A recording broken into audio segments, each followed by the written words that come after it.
My name is Jake Wallace. I'm 27 years old, and I found out I wasn't invited on my own family vacation 3 days before the flight, even though I booked and paid for the entire thing. If that sounds like a punchline, trust me, it didn't feel like one. Growing up, I was the easy one, the helper, the "you're so mature for your age" kid.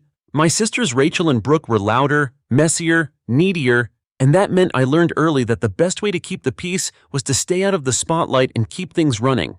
It became a pattern. If something broke, I fixed it. If someone forgot their password, I reset it. If a family dinner needed organizing, I made the spreadsheet. I didn't mind. It felt good to be needed. Until one day, I realized I wasn't needed, just used. It started last spring, when my mom called me excitedly with this big idea, a family vacation. One last hurrah before I fully retire. Something special. Her voice was full of that overly cheerful tone she uses when she's about to drop a bomb. "We'll do a group trip," she said. "Just us, your sisters, their husbands, your cousins, Uncle Marty and Aunt June. You can book it, you're so good with that stuff." I asked, "Do you want me to plan it or just research options?" "Oh, no, you'll just book it. We'll all send you our parts. Promise." Famous last words. 15 people total. I found a resort in Bali with a private villa and group airfare rates. I triple-checked availability, negotiated a discount, sent out payment reminders. Only Aunt June paid me right away. Rachel still waiting for my bonus. "Brooke, can I send it in 2 parts?" "My dad asked your mom, she handles that stuff." Weeks passed. Nothing came. But I booked it all anyway. On my card. Because I trusted them. Because that's what I always did. The closer the trip got, the weirder it felt.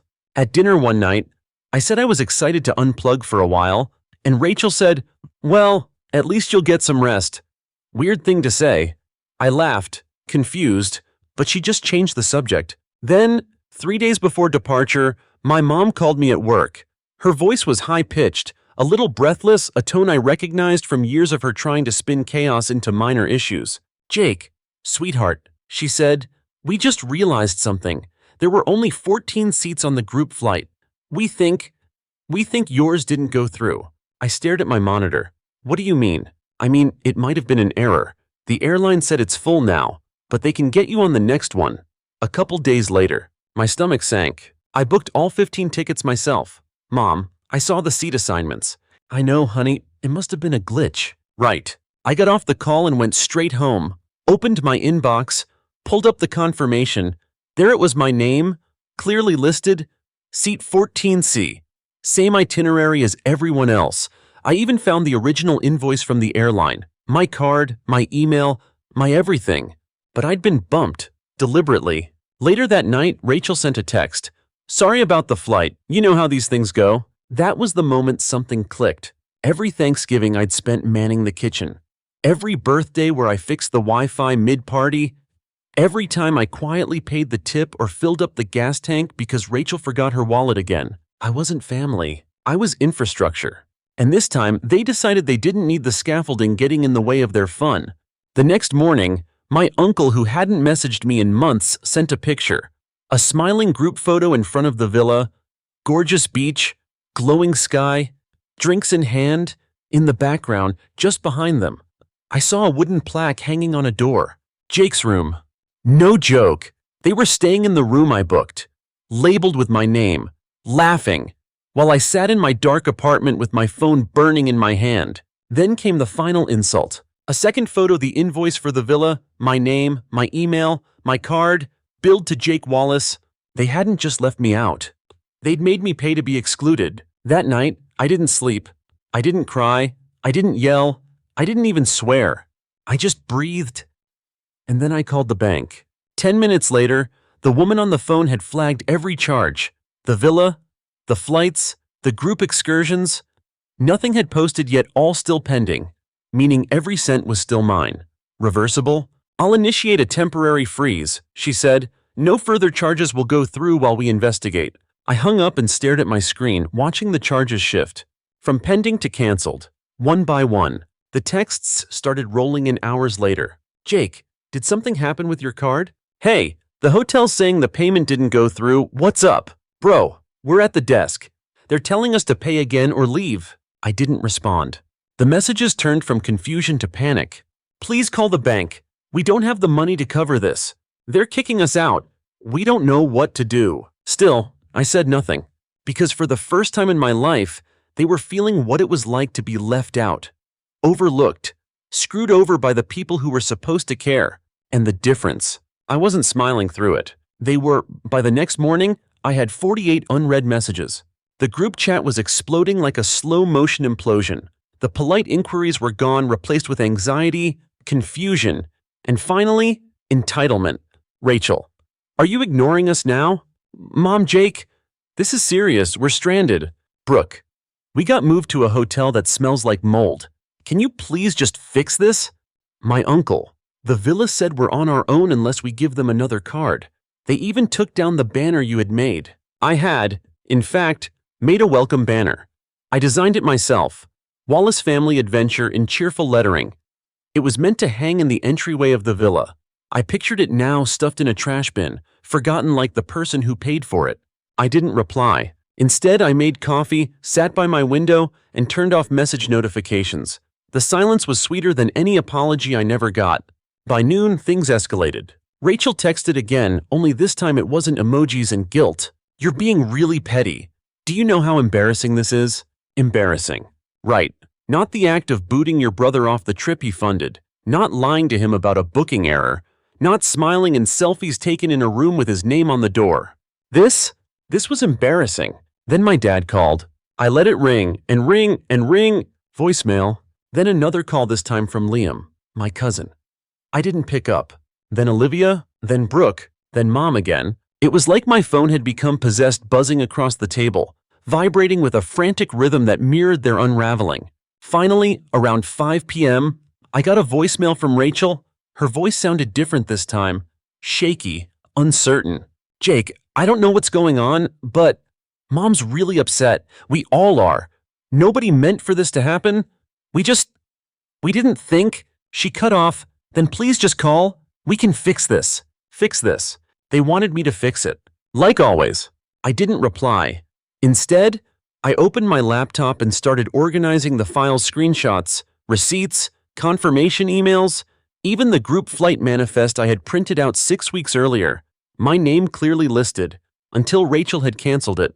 Logging into the group account I created, she thought I wouldn't notice. She thought I'd just roll over. I submitted everything to the airline's fraud department. Then I called the resort. The manager, a kind-sounding man named Ario, listened to everything I told him. I didn't even have to finish. We wondered what happened to you, he said. Your name was on every reservation. Your contact was primary, and the others, well, they weren't exactly forthcoming. I told him I'd submitted a request for refund and reimbursement. He paused. With the documentation you've provided, that should be no issue. The group may be subject to additional charges. I smiled. Not out of spite, just relief. For once, I wasn't the only one bearing consequences. That night, I muted the group chat entirely, but I couldn't resist checking once before bed. They were still scrambling. Brooke, I'm sleeping in a bunk bed. This is ridiculous. Liam, I don't even have clean clothes. The airline lost our luggage. Rachel, can someone please call Jake? This is getting out of hand. No one apologized. No one asked if I was okay. They just needed my card, my account, my problem solving. Without it, they were flailing. And for the first time, I didn't feel guilty. The next morning, I walked to the bakery down the block, bought a croissant and coffee, and sat in the sun. No one was asking me to troubleshoot the Wi-Fi. No one needed a ride to the airport. No one was watching me like I was a backup generator for their bad decisions. Later that afternoon, I got a DM from Olivia. Jake, listen, I didn't know what they were planning. I swear, but we're in a mess right now, and I just thought maybe if you called the resort, or at least the airline just explained. I replied with a single message. You want me to explain how you left me behind? After using my name to book a room. She didn't answer, but Rachel did. She called again 5 times, then sent a voice note. Jake, we were wrong. Okay, we were. It got out of hand, but we can't afford new tickets. We can't even afford dinner. Dad's furious. Mom's crying. Can you please just help us get home? No, I wouldn't. Because they weren't sorry they hurt me. They were sorry they couldn't keep benefiting from it. I stayed quiet. Let them sit in it. They needed someone to blame. And without me playing scapegoat, all they had left was each other. According to Aunt June, who called me quietly from her own hotel room, things were getting tense. Your mom hasn't spoken a word since yesterday. She said, your dad's blaming everyone.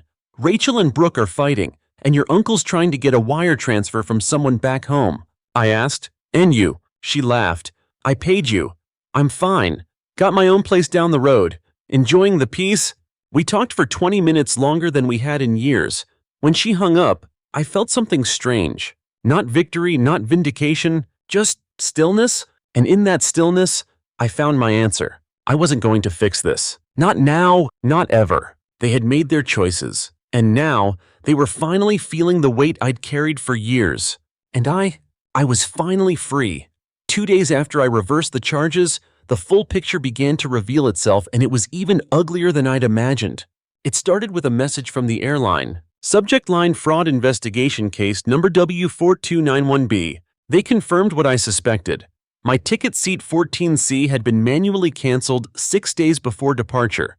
Not by the airline, not due to an error, but by someone with access to the booking account, Rachel. She'd used the shared group login I had created and removed my name. No call, no warning, just a quiet erasure of the person who made the trip possible. There it was, in the audit trail, her IP address, her login, the timestamp, no ambiguity, and now that cancellation was under investigation. The email ended with, due to the nature of the booking and documented discrepancy, your refund request is prioritized. Additional actions may be taken against parties involved. That alone would have been enough. But then Aunt June called again, this time with a voice I hadn't heard from her in years, firm, direct, almost motherly. Jake, she said, I need to tell you something. It's been bothering me since before we left. I sat up. Go ahead. They planned to cut you out weeks ago, she said. I didn't know at first. Your mom, Rachel. Brooke, they talked about how you were always bringing the mood down and that it'd be easier if you stayed behind. They figured if they did it quietly, you'd forgive them later. I said nothing. My stomach was cold and still. I told them it was wrong. June continued. That you paid, that you planned it. Your mom said, Jake will understand. He always does. There was a pause. She used those exact words. Jake. And Rachel said, it's not like he'll do anything about it. That did it. Something inside me broke.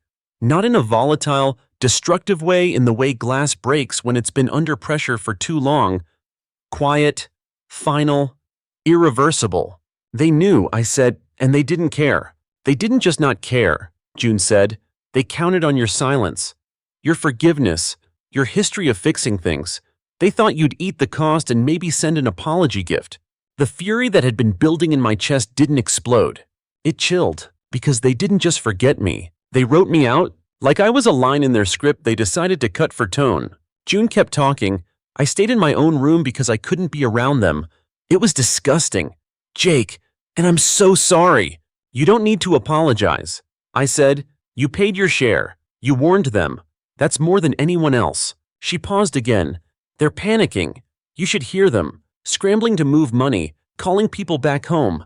I think Rachel tried to pawn her watch.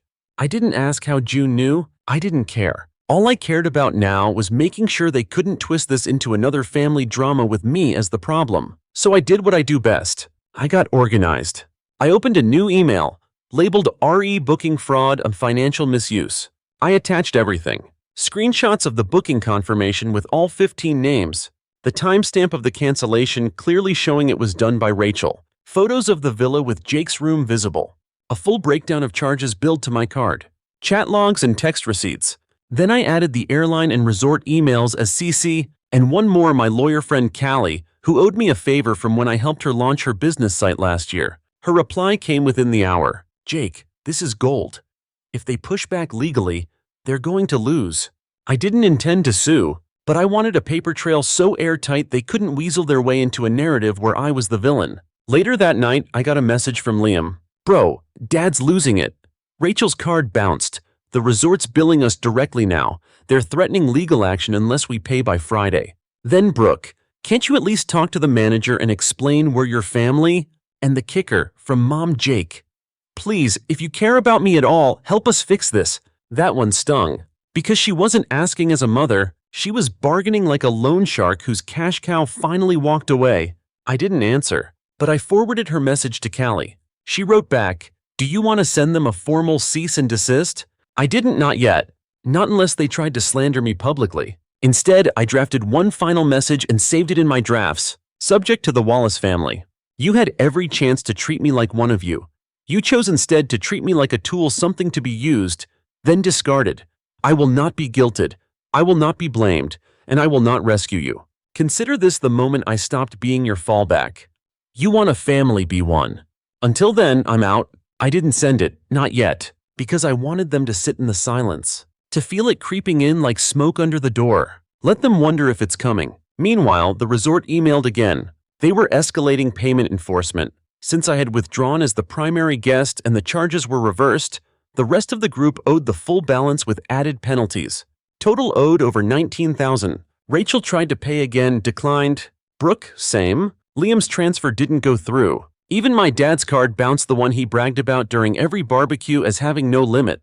Turns out Karma does have one, and theirs had just expired. It happened on a Thursday. I was on a video call with Callie, reviewing the documentation one last time, when the notification pinged from the airline. Dear Mr. Wallace, after a thorough review of your submitted documentation, our internal team has completed the investigation into booking ID numbered A98XWL. Based on the findings, your group fare will be adjusted retroactively due to policy violations by other members.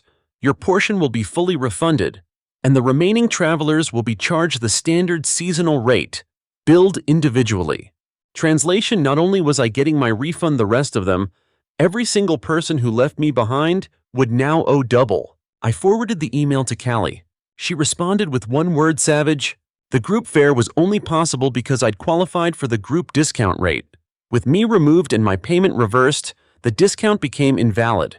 The rate they were now being charged was peak season, no promotions, no bundles. Each round-trip ticket now cost nearly $2,400 per person. They had already paid nothing, and now they owed everything. That same morning, I received a call from Ario, the resort manager in Bali. He was polite, professional, and clearly trying to keep from laughing. "They've tried everything," he said. "Different cards, calling banks, even offering to leave collateral. But nothing has worked. We've now issued a formal payment request to each guest. If they do not respond, we will contact authorities and their embassies." I asked, "Do I need to do anything?" "No," he said. "You've already been refunded. You are free of obligation." Free. That word hit different. For the first time, I felt it in my bones. And they were about to feel everything I'd ever swallowed, every slight, every favor dismissed, every birthday overlooked, every conversation where my contributions were footnotes. At 4 p.m., I finally unmuted the family group chat. The last message had been from Liam. "We need help. Please." I typed a single message to everyone asking what happened. Ask Rachel why my seat was canceled. Ask Mom why she said I'd understand. Ask yourselves why you thought I'd just stay quiet forever. I didn't do this to you. You did. Then I turned my phone off. That night, I had dinner at a rooftop bistro downtown. Just me, a rare steak, and a glass of wine I didn't feel guilty sipping. Meanwhile, according to Aunt June, my unofficial source inside enemy lines, the family had been split across 3 hotels, all low-cost, no-frills places miles from the beach. Rachel and Brooke were arguing daily. My dad had borrowed money from an old friend back home. Olivia tried to offer her influencer exposure to a travel agent in exchange for return flights. It didn't work. None of it worked. Because their house of cards had been built on one thing, me, and I'd finally pulled the foundation out. Friday morning, I woke up to 37 missed calls and a new voicemail from my mother. She was crying. "Jake, sweetheart, I don't know what's happening. I don't understand why you're doing this. I thought we were closer than this. Please, just fix it. I'm your mother."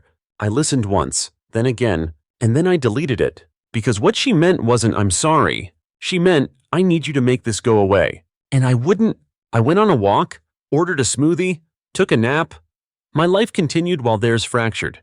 By Saturday, the airline had begun enforcing payment deadlines. No tickets, no return flights, not without full balances cleared. Uncle Marty messaged me, "You made your point. Now enough is enough." Enough. As if I were throwing a tantrum. As if this were just another moment where they'd tell me to be the bigger person. Funny how being used becomes invisible until you stop cooperating. Aunt June called me one last time that night. I just wanted to say thank you. I blinked. For what? For showing them what happens when they take the quiet one for granted? I warned them. I told them. They didn't listen. But now they're listening. She told me Rachel cried on the phone to her college roommate asking for a loan, that Brooke offered to sell her honeymoon jewelry to pay for a portion of the ticket, that my mom spent the last 2 nights on a cot in the hotel lobby because there weren't enough beds. Even my dad, the Rock, the stoic patriarch, had stopped pretending. They're humiliated, June said. They've run out of lies. And that was the moment I knew the reckoning was complete. Because the worst punishment wasn't missing the beach or losing the villa. It was watching their golden image of themselves crack like a mirror dropped on concrete, every shard reflecting a truth they spent years avoiding. That they were never the generous, loving family they pretended to be. They were opportunists. And I had finally stopped being their opportunity. I didn't hear from anyone for over a week. The group chat had gone dark. My phone blissfully still. Even Aunt June stopped updating me. For a while, it was just silence. It was strange at first. After years of being the human duct tape that held everyone together, I'd gotten used to the noise, the frantic texts, the Jake, can you, requests, the guilt-laced calls.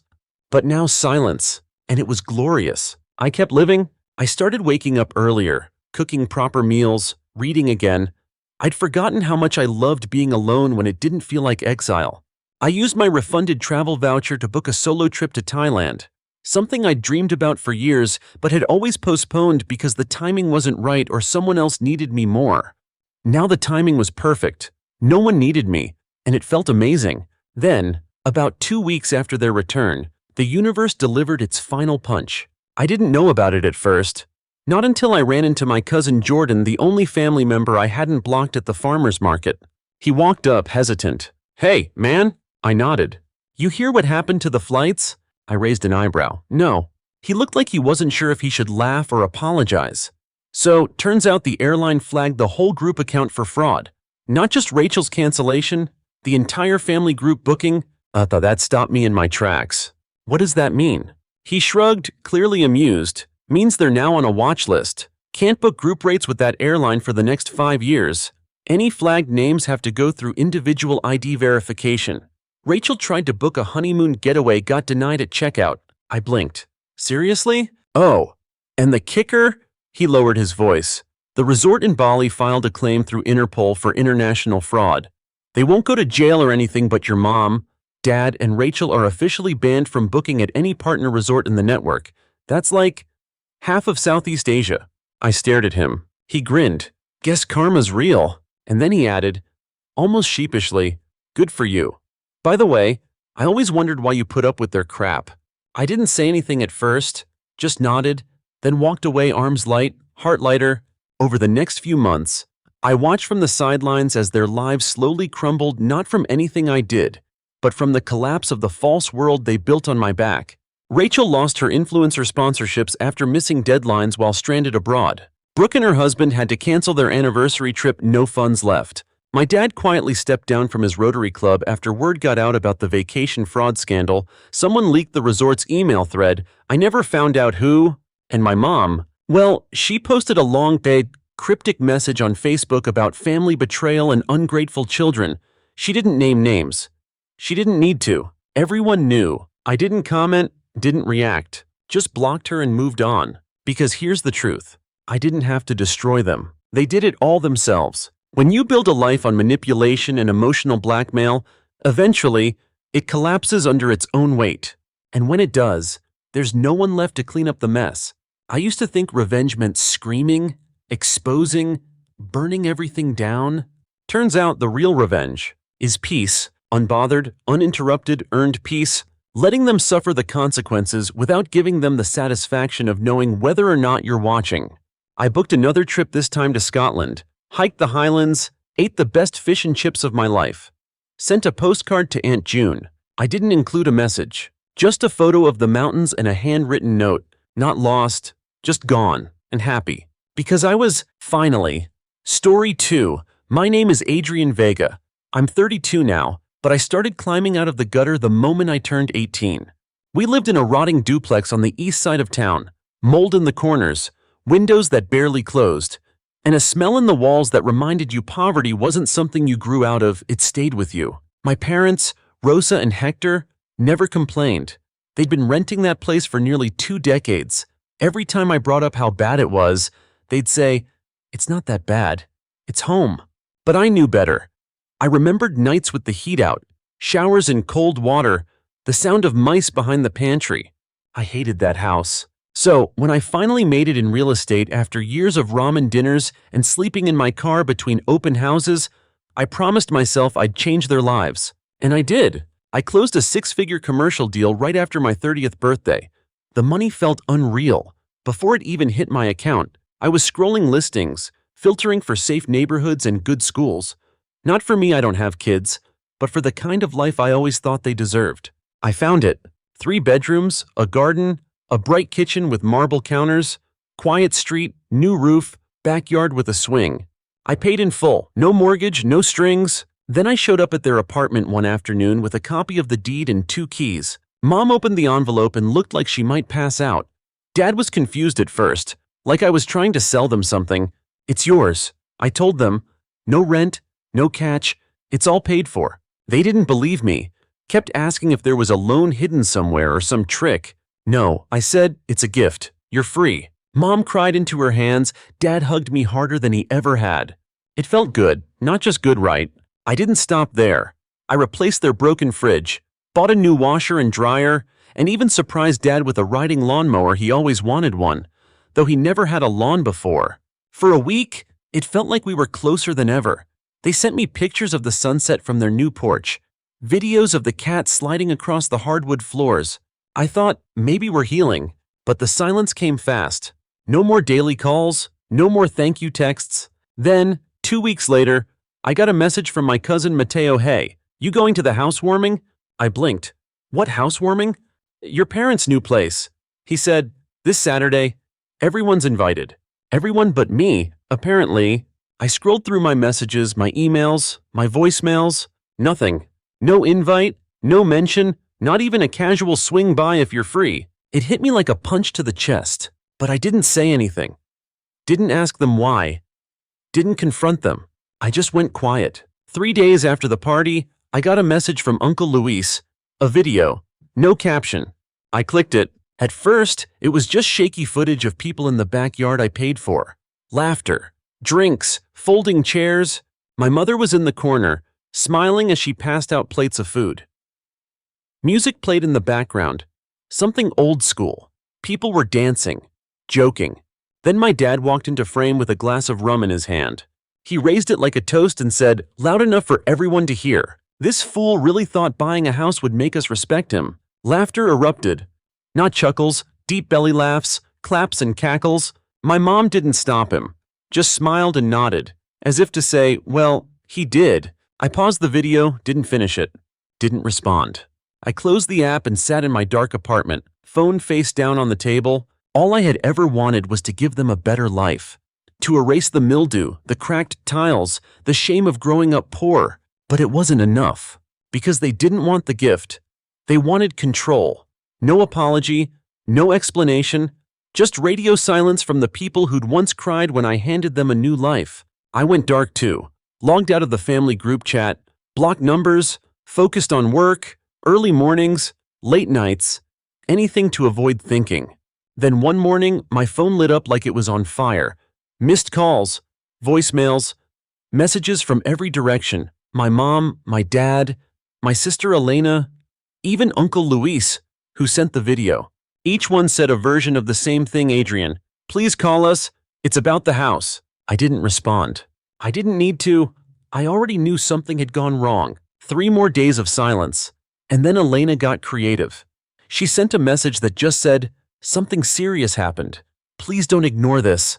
Dad followed with a voicemail, "We made a mistake. Just talk to us." So I broke, not for them but for curiosity. I texted Mateo. "What happened?" His reply came fast. "Break-in. Back window smashed. They took everything: TV, jewelry, even the lawnmower. Total mess." A part of me twisted at the thought. The kid in me, the one who used to sleep with headphones to drown out the sounds of the neighborhood, still wanted to protect them. But the man in me, he was tired of bleeding for people who kept sharpening knives behind his back. That night, something unexpected landed in my inbox. A message from the homeowner's insurance company. My name was still on the property. I'd never filed the quitclaim deed. They hadn't changed over the utilities either.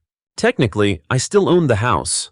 The break-in triggered a clause in the insurance policy, one that could limit the claim due to poor security. An open side gate, a broken latch, missing cameras. They needed the owner me to help. That's when I called my lawyer, Candace, a no-nonsense woman with a memory like a steel trap. After I explained everything, she paused. Wait, they held a party, didn't invite you, then mocked you in a video. Yeah, and now they want your help because they didn't secure the house properly. Exactly. She laughed. Not cruelly, just a single sharp sound of disbelief. Well, good news. Adrian, you still have leverage. And in that moment, something inside me clicked. I wasn't just the donor anymore. I was the owner. I told Candace I wanted two things. First, I wanted the house back. Not to sell, not to rent. I just wanted them out. Second, I wanted my SUV returned. The one I gave them just before buying the house, a sleek, midnight blue Lexus that cost me $92,000. They never even said thank you. Dad called it the least you could do. Candace was quiet for a second, then said, "You want the car too?" "Yes." "Okay," she replied. "Let's make this interesting." 3 days later, my parents received a formal eviction notice. The next day, a letter arrived demanding they return the vehicle or pay its full market value. That's when the calls turned frantic. Mom sobbed into voicemails. Dad left 5 missed calls in a row, then sent a wall of texts. "What are you doing? How could you don't do this to your mother?" Elena messaged me from 3 different numbers. She tried guilt, then anger, then guilt again, like it was on a cycle. But I didn't reply, because I wasn't finished yet. They didn't know the real reason I was reclaiming everything. When I finally told them, they didn't believe me. Mom left a long, confused voicemail. "There must be some mistake. Families don't do this. This isn't like you." I played it on speaker while sipping coffee in the same apartment they never visited, despite living just 20 minutes away. Everything was still in my name. The house, the car, even the lawnmower. Dad's next voicemail went from yelling to begging in less than 2 minutes. He said the party clip was taken out of context, said he'd had too much to drink. But the line he kept repeating made my blood boil. "Don't do this to your mother." That's the thing with my dad, he never owned his words. Always blamed alcohol or stress or some invisible enemy. But I remembered everything. This wasn't about money or even respect. It was about the moment I realized they had only ever seen me as a wallet with a heartbeat, so I took it all back. Candace filed to return all utilities to my name. The eviction gave them 30 days, but I offered to waive it if they left immediately. I arranged for a locksmith the moment they vacated. A week later, I got a call from Uncle Luis. No laughter this time. "They're devastated." He said, "Your mom's not eating. Your sister's furious. They feel humiliated." I let the silence stretch before asking, "Why'd you send me that video?" "Luis." "Nothing? You wanted me to see it, didn't you?" "Still nothing. You knew what they said. You filmed it on purpose." Click.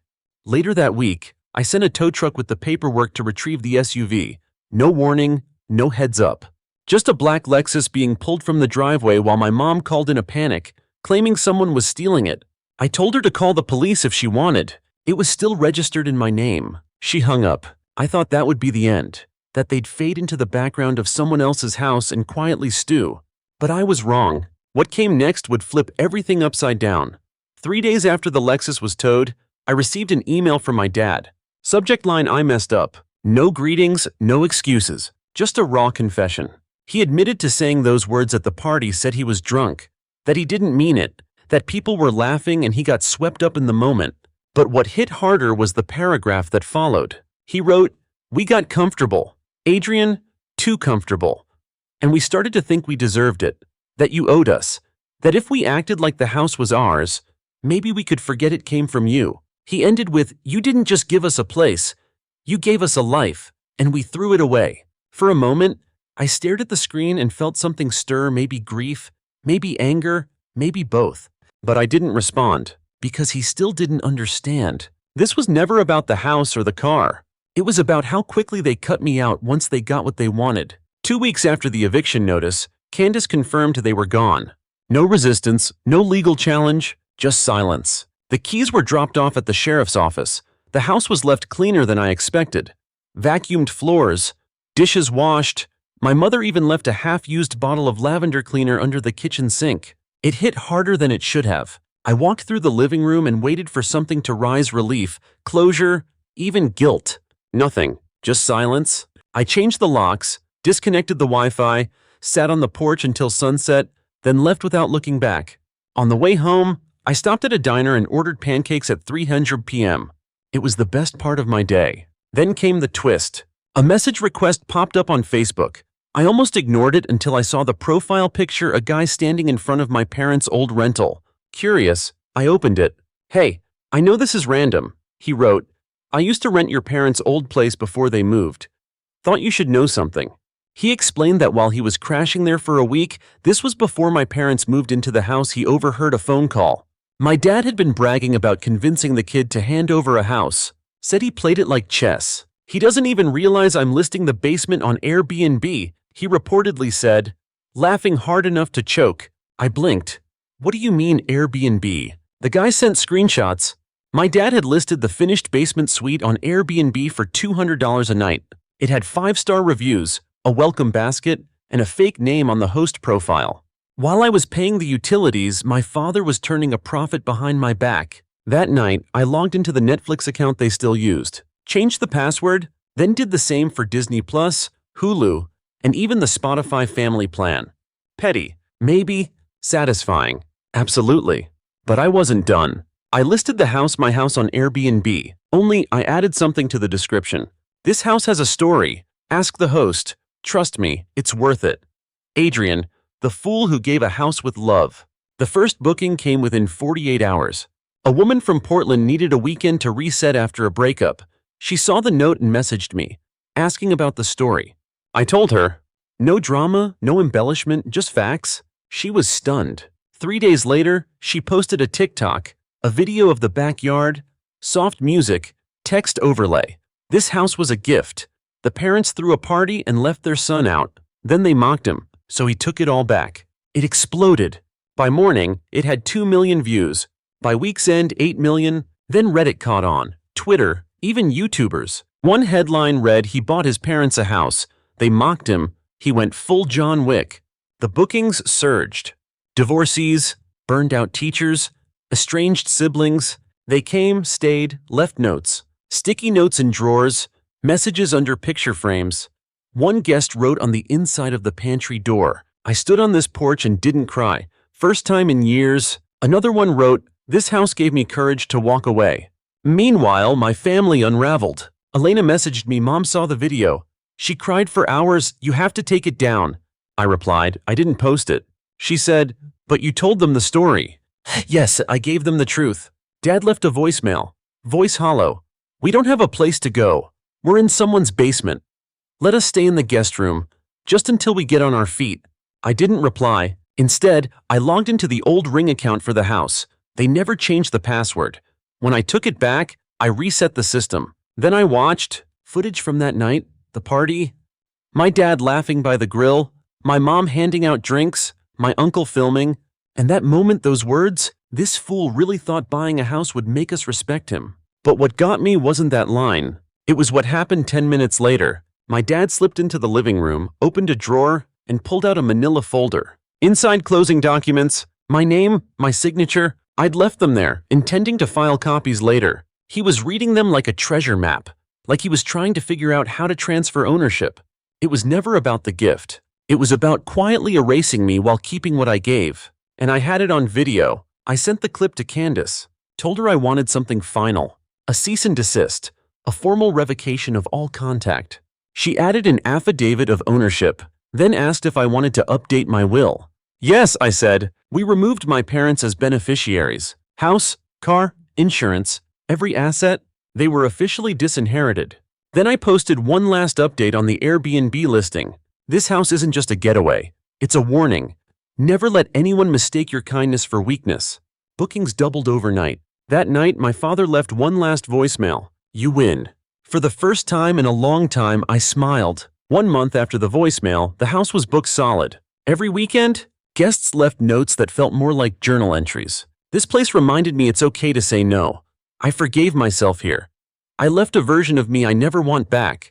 One even scrawled a poem in the guest book, the last line underlined twice. He took back the house, and with it, his peace, and I realized something. I barely recognized the man who once excused silence and swallowed disrespect. That man would have let them back in. He would have offered the guest room. He would have answered the first apology. But that version of me was gone. Then came the next storm. Candace sent an email with the subject, "Heads up, incoming letter." A law firm representing my parents had filed a lawsuit. They were claiming undue hardship and manipulative eviction. They wanted compensation. I didn't even blink. 3 days later, the envelope landed on my desk, thick and heavy with paperwork. Tucked inside, stapled to the complaint, was a handwritten letter. From my mother. The opening line made me stop breathing. "You were right to leave us behind." She explained things I never thought I'd hear. That she and my dad had grown up with nothing. That when they finally had something beautiful, they didn't know how to hold it without crushing it. That comfort had made them selfish. That security had made them forget where it came from. Then she confessed something that shook me to my core. Dad had been trying to quietly transfer the house into his name. She found the documents hidden in his closet after the fallout, and she stopped him. Said she'd leave him if he moved forward. That's why they left quietly. That's why the house was so clean. That's why the ring footage suddenly stopped. She ended with a sentence I'll never forget.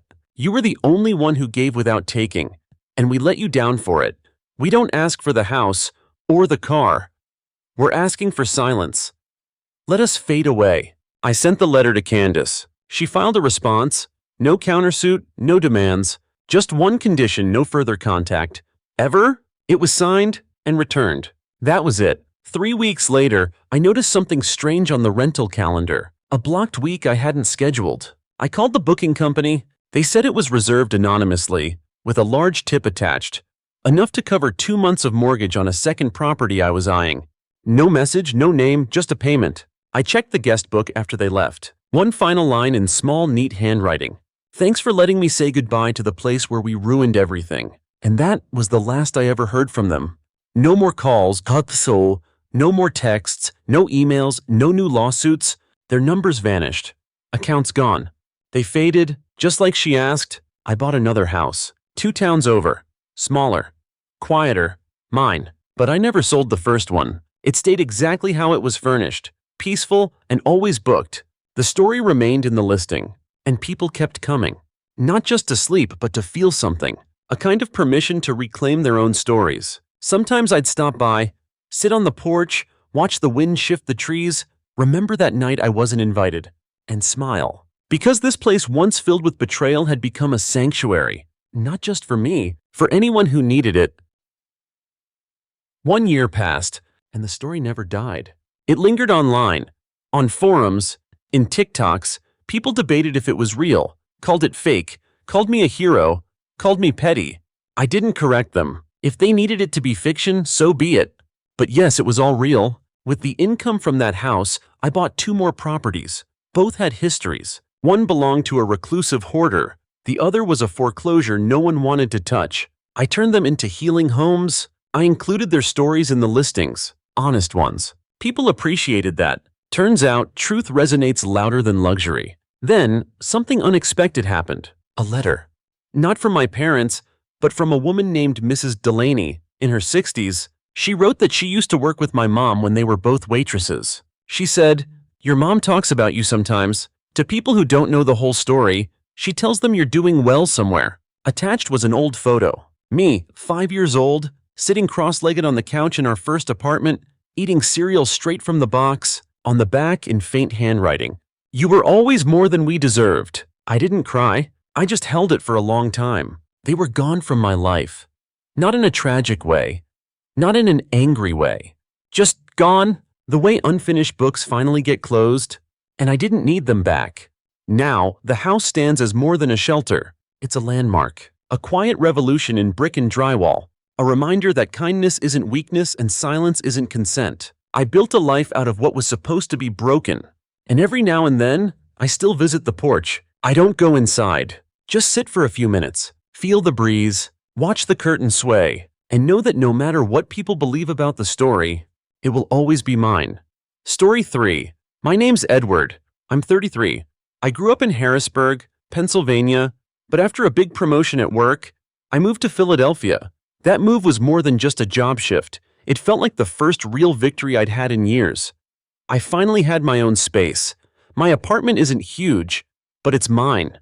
Rent-controlled, a little balcony, and a calm silence that makes it feel sacred. I worked hard for it. No inheritance, no handouts, just long hours, late nights, and a stubborn refusal to quit. It's the kind of place people overlook until they want it for themselves. 6 months ago, my younger brother Nate got engaged. He's 28, works in insurance, and has that kind of personality that makes him act like he's hosting a game show even during a funeral. His fiancée Kelsey, well, let's just say she's got enthusiasm and no volume control. She's also the kind of person who calls your mom after 5 brunches. I wasn't mad about the engagement. I gave them $700,000 as a wedding gift unprompted. I wanted to be the supportive big brother, but I guess I made a mistake. That gift wasn't received as generosity, it was seen as a resource. Kelsey started dropping hints at dinner. It's so hard to find a place in Philly. I wish we had something like Eddie's. Mom joined in. Edward doesn't even need all that space. He's never home. And Dad just nodded, like he was already measuring for new drapes. It clicked, they wanted my apartment. At first, it was subtle. What's your square footage again? Do you have good neighbors? Wouldn't it be fun if we all lived close together? I played dumb. Then the questions came more direct. My parents asked if I'd consider investing in the family. Nate asked if I'd be open to letting them use my place temporarily. I told them no, polite, firm, clear, and everything changed. My mom said I lacked vision. Dad said I should want to build legacy. They stopped looping me into family messages. Group texts went unanswered. I found out about the family portrait through Instagram. My cousin Mandy posted it. There they all were, my parents, Nate, Kelsey, even the dog, standing in front of the fireplace where we'd always taken family pictures, except I wasn't in it. It wasn't even subtle. There was a gap, an awkward, empty space, like I'd been photoshopped out of a life I paid to support. I called my mom. No answer. 2 days later, she finally returned the call. When I asked about the photo, she laughed. You could have been there, she said, but you don't want to give up your apartment. No apology, no explanation, just a smirk wrapped in words. I didn't yell. I didn't cry. I just got in my car and drove to their house. No warning, no announcement. I wanted to see if there was any remorse waiting for me. I opened the door, still had a key. They were on the couch, watching a cooking show. Dad looked up. Long drive from your little kingdom. Mom chuckled. Here to drop off the keys. I didn't answer. I left. I ignored every message after that. No response to Nate's engagement party invite. No donation for Kelsey's mom's funeral. Just silence. Clean, cold, and overdue. Then Thanksgiving rolled around. I didn't say anything. Didn't RSVP. Just showed up. Knocked once. Stepped inside like I always used to. The kitchen was warm, filled with the scent of turkey and cranberry sauce. They were laughing when I entered until they saw me. The room froze. Nate was carving the turkey like he owned the house. Kelsey held a bowl of her oversweetened yams. Mom stood near the stove, dish towel in hand. Dad was already nursing a beer in front of the football pregame show. No one said a word. I walked over to the coat rack, hung up my jacket, took a seat at the dining table, only my seat had been moved. There was a name card in front of it, Kelsey, written in wild, loopy letters. Next to it, an extra chair. The message was clear, I'd been replaced. I picked up the name card, set it aside, and sat down anyway. Mom finally broke the silence. We're glad you could make it. Still living in the same place. I didn't answer. Dinner dragged on, filled with meaningless chatter. Nate went on about insurance packages. Kelsey talked about her wedding dress alterations. My parents smiled like this was the height of polite society. I waited until dessert. Then I said, I sold the apartment. Mom blinked. You did? Yeah, got a great offer. All cash. Over market value, hard to say no. Nate looked stunned. Wait, where are you staying now? I shrugged. Something temporary. Don't worry about it. I let that sit, then added, the couple who bought it moves in next week. Young professionals, no pets, they'll keep it clean. They thought I was joking at first, but when it sank in, the color drained from Kelsey's face. Nate put down his fork. Mom smiled, but it didn't reach her eyes. Dad's beer froze midair. "You didn't think to ask your brother," Mom finally said. "No," I replied, "I didn't." Because they didn't think to ask if I was okay when they erased me from the portrait. They didn't think to ask what it meant to gut me from the family story because I wouldn't hand over what I earned. They realized something in that moment, but they didn't yet know how much more there was to come. After Thanksgiving, I didn't hear from them. Not immediately. No calls, no texts, just a temporary silence where guilt should have lived. I thought maybe the weight of what they'd done had finally settled in, but I was wrong. The first message came through a week later. Just 3 words, from my mother. "We should talk." I didn't reply. I knew exactly what they wanted to ask about the apartment, to see if there was a way to reverse it. Maybe some legal loophole, but it was too late. I'd sold it, fast, deliberately. I knew the market, knew how to set the price low enough to spark a bidding war and high enough to make them believe they'd missed out on a once-in-a-lifetime opportunity. The couple who bought it moved in early. I didn't charge them rent. I just wanted it gone. By Christmas, I was back to being a shadow in the family chat. Only this time, I preferred it that way. All updates were about Nate and Kelsey's wedding. They'd picked a barn venue with string lights and a pulled pork food truck. Rustic Instagram Wedding 101. Kelsey kept tagging me in wedding registry posts. Espresso machines, designer luggage, a $1, $100 outdoor pizza oven, all while pretending nothing had happened. Then came the kicker, a suggested gift email from their registry site, tailored to my past generosity. Suggested $8,000. I laughed, audibly. Alone in my apartment, laughing like I had lost my mind. I didn't reply to the registry. I didn't message Nate. But I did RSVP to the wedding. Yes. Attending, +1, left the name blank. And for the gift I checked other. 3 days before the wedding, I sent my actual gift. Not money, not something from the list, not even a sarcastic card. I hired a photographer. Her name was Lainey, freelance, mostly did art galleries and nightlife events. I paid her to shoot one subject, only me. She showed up to the wedding dressed professionally, blended in perfectly, her job document, my presence, not for them, for me. Me at the bar, me chatting with guests, me standing by the arch, me dancing, me laughing. Every shot was in black and white, cinematic, intentionally polished, and entirely self-centered. 2 weeks after the wedding, Nate and Kelsey received a linen-bound photo album, their names embossed on the front. Inside, 50 high-resolution shots of me, no note, no explanation, just a full spread of the brother they tried to cut out, framed like the centerpiece. I heard later from Mandy that Kelsey cried when she opened it. Not happy tears. Mission accomplished. But that wasn't the real gift. The real one came weeks earlier. Before the wedding, I'd called the county clerk's office and removed myself as Nate's emergency contact.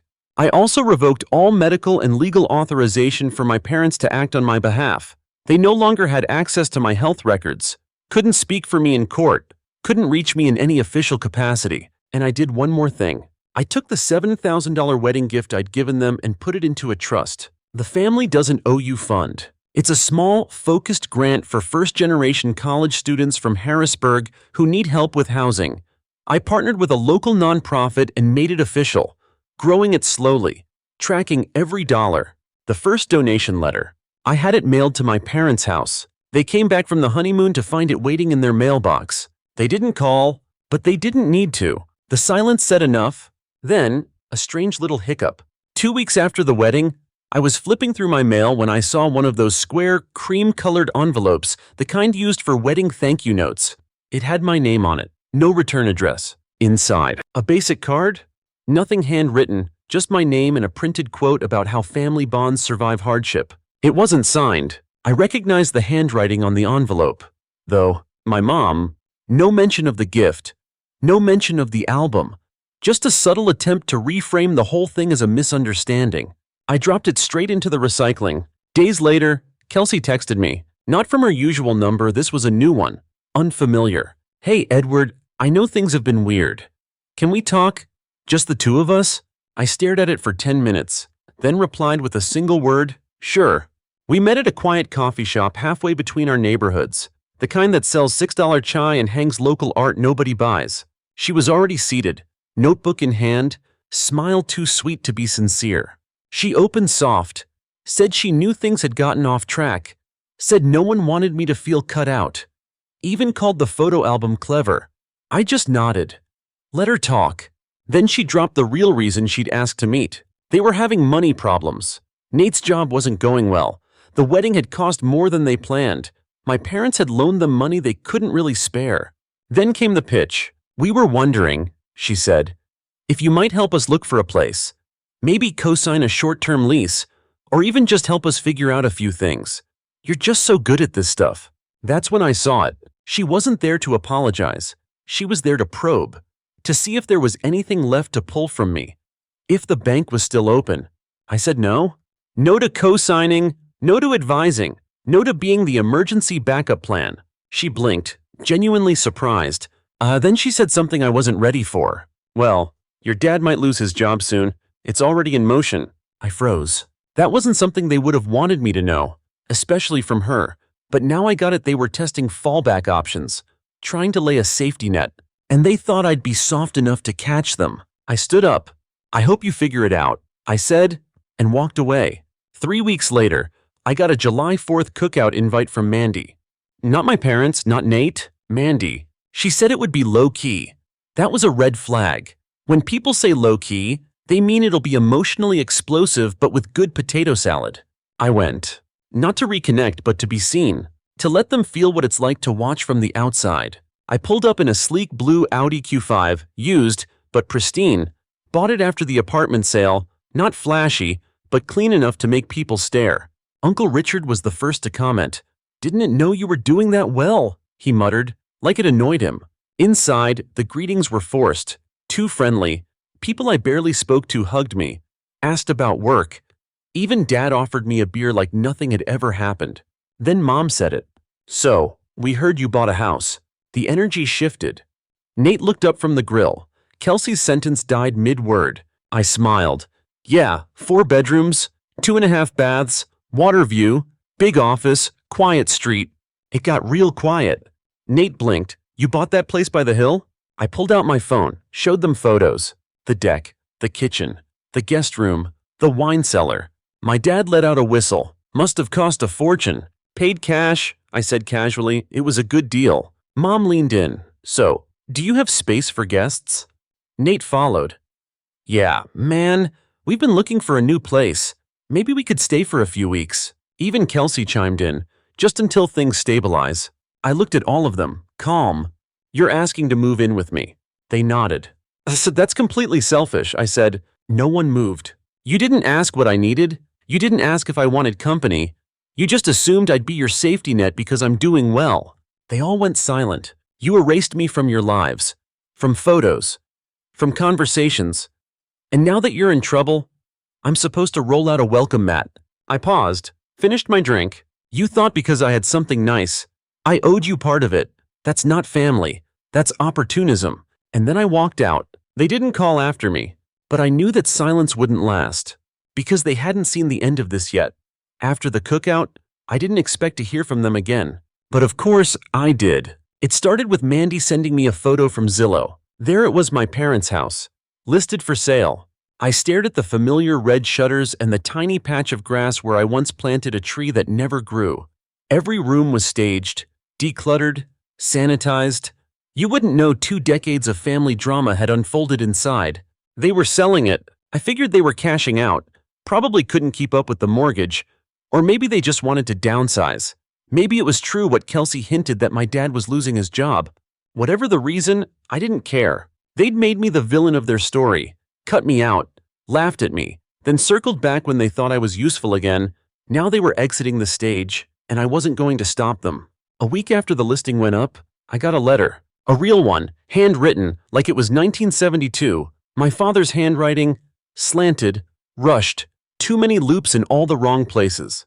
It opened with false warmth. We hope this letter finds you well. Then it got real. He wrote that they were sorry about the past, that things got confused, but that they were now facing financial pressure, medical bills, Nate still jobless, retirement dreams slipping away. He told me they were thinking about moving in with me. He framed it like an idea. Wouldn't it be poetic? He wrote, if we all came full circle in a home you built. Enclosed was a photo of my old bedroom from their house, empty now. The bed gone, the shelves cleared. He'd captioned it in pen Edward's room again. Like I was a child coming home from college. Like we could just reboot the whole story. I put the letter back in its envelope and shoved it in a drawer. Then I made a plan. The next day, I called my lawyer. I've worked with her for years. Her name is Diane. Sharp as glass, calm as steel. We drafted 3 things. 1, a new will. My estate was now officially closed to my family. 2, a revised deed. My house, every brick of it was placed into a living trust, a legal wall.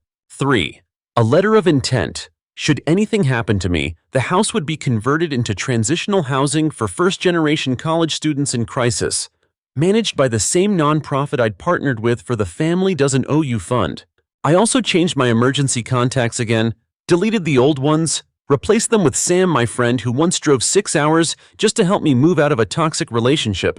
Someone who showed up, someone who mattered. Then, one last step. I sent my parents a package. Small, neatly wrapped, certified mail. Inside, a notarized copy of the deed transfer to the trust, along with a framed statement that read, "This home is for those who understand value without expecting ownership."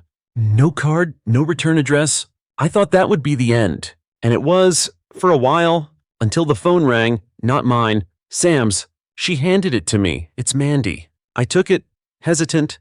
Mandy never called unless something was brewing. "Hey," she said, quiet. "So, I thought you should know. Your parents moved in with Kelsey's family." "What?" "Yeah, like all of them. Nate, Kelsey, Mom, Dad, everyone. 1 house, 2 bathrooms, 4 adults with no money, and 1 passive-aggressive baking calendar." I nearly laughed.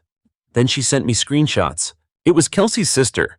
She had messaged Mandy, trying to warn her, said Nate had been spinning stories, that I abandoned the family when Dad got sick, that I stole family money to buy the house, that I manipulated them into giving up control of a joint account we never even had. The lies weren't clever, but they were spreading. Kelsey's family was starting to side-eye me.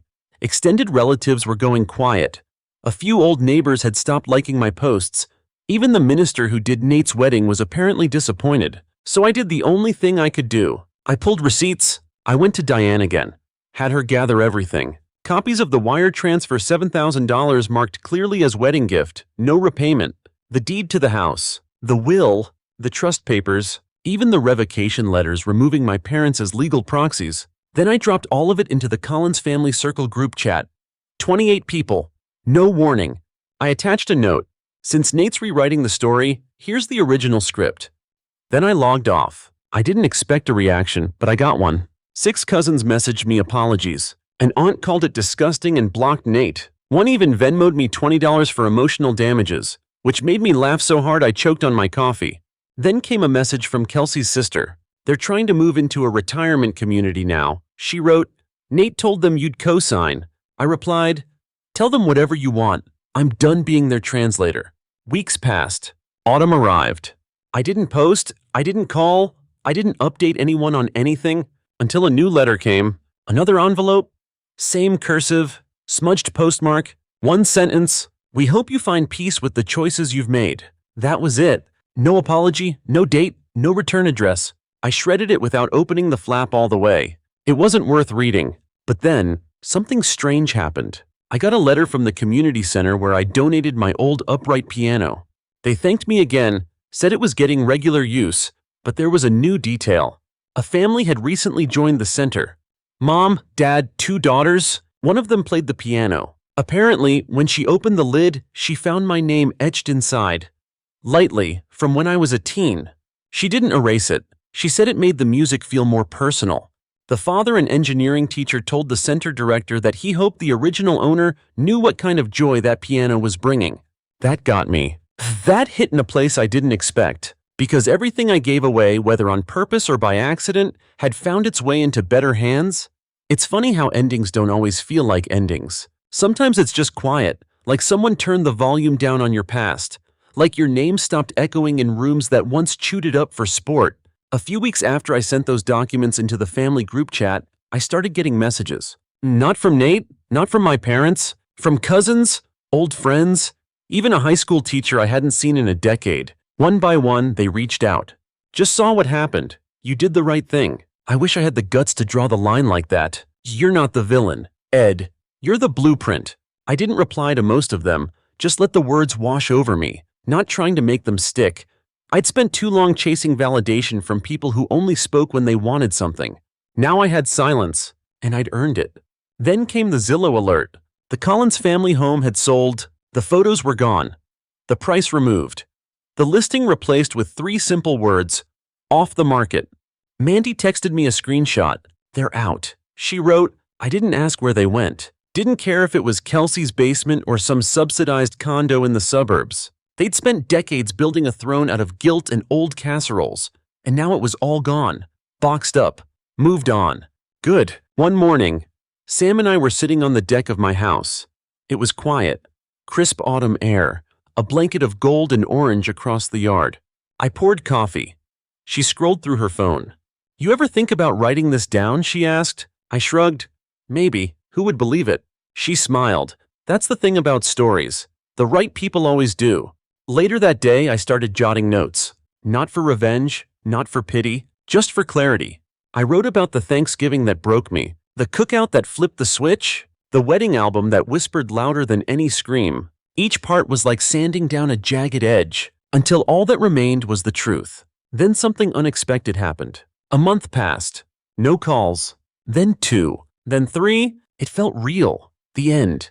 No postscript, no late-night voicemails or guilt-drenched letters. I started to relax, started filling the rooms of my home with actual peace. The office became a studio. I began painting again, something I hadn't done since college. The guest room became a reading nook. Warm light, soft chairs, a quiet rebellion against years of noise. Then one night, I got a DM. Not from my family, from someone staying in the Collins house. Not my old apartment, the one they just sold. She was a new tenant, mid-30s, graphic designer, single mom. Her message was short. I hope this isn't weird, but your name was in the attic etched into the wooden beam. Edward was here. Thought you might want to know your story stuck around. I replied with a thank you and nothing more. But I couldn't stop thinking about it. Even in the house I didn't choose, my name stayed. Not because I wanted to haunt it, but because that's how roots work. You don't always pull them up clean. Then came the final thread. Mandy sent a voice memo. Her tone was hushed, almost cautious. You're not going to believe this, but your dad's been telling people he misses you. Said he didn't handle things right. That you were the only one who ever gave without keeping score. I didn't respond, just stared at my phone, letting her words linger and fall. Because it wasn't about what he missed. It was about what I reclaimed. The moment they cropped me out of that photo, they lost something more than a son. They lost the right to narrate my life. I made one final move. The community fund the family doesn't owe you trust had grown. Between donations, interest, and a quiet partnership with 2 universities, it had helped 12 students find stable housing during their first year. One of them wrote me a letter, said, your story made me feel okay asking for help, but your action made me believe I could give it one day. I framed that letter, hung it in my hallway, right under a black and white photo from Nate's wedding, of me, standing alone, smiling, not bitter, not angry, just free. That house, the one I live in now, isn't just mine. It's a place where silence feels safe, where music floats through the windows from the old stereo I saved, where I host dinners with friends who never ask for the keys, just the recipe. And every so often, I still get messages from people who find this story, who whisper thank you in different ways. I always reply the same. You don't have to prove anything to people who only love you when you're useful. That's the moral. That's the legacy. Not the drama, not the takedowns, the silence, the space, the house that remembers and chooses who it lets in.